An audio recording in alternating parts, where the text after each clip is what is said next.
En guise d'amorce, je demanderai d'abord à Madame Chartrand de commenter, si elle le veut bien, deux déclarations récentes de cardinaux.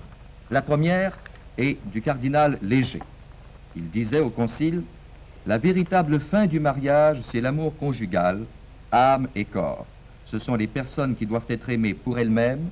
L'union des époux est une fin véritable et légitime du mariage, même lorsqu'elle n'est pas ordonnée à la procréation. L'autre est du cardinal Brown.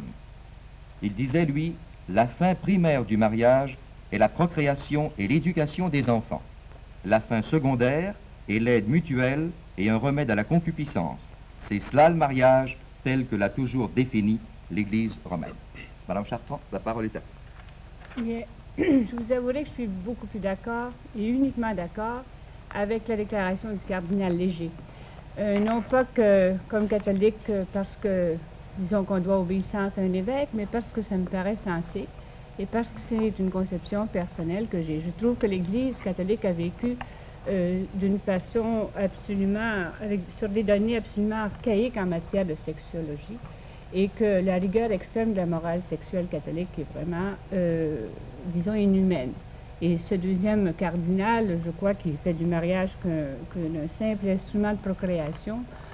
Bien, là aussi, je suis absolument en désaccord. Et je crois que certaines initiatives, certains travaux du Concile, comme sur le schéma 13, ouvrent des portes. Est-ce que les laïcs, est-ce que les parents, est-ce que les couples, en somme, parce que c'est le problème du couple, c'est pas le problème des théologies, c'est le problème du couple de prendre ses responsabilités, de s'informer et de vivre la façon la plus harmonieuse possible dans l'état du mariage et dans la vie quotidienne. Ceci doit nous amener à parler de la régulation des naissances. Comment le problème se pose-t-il? Non pas pour vous personnellement, mais pour vous en tant que mère de famille. Et il se pose pour moi aussi, il se pose comme pour toutes les mères de famille, il se pose comme un affolement, je trouve, et comme une inquiétude perpétuelle, alors que la vie conjugale devrait tout de même apporter une certaine harmonie, un certain épanouissement.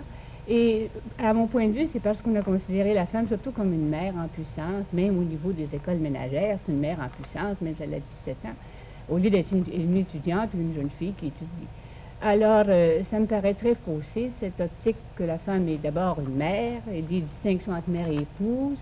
Alors, je crois que de plus en plus, surtout avec les jeunes filles qui font des études plus avancées, qui auront des professions et qui se marieront, je voudrais bien qu'on considère la femme comme un individu, comme un être humain qui prend des responsabilités et qui les prend conjointement avec l'homme qu'elle choisit, avec lequel elle désire vivre. Mais c'est d'un commun accord et il y a une part d'intelligence là-dedans, il y a une part de maîtrise là-dedans, mais qu'on fasse appel à autre chose que notre instinct maternel.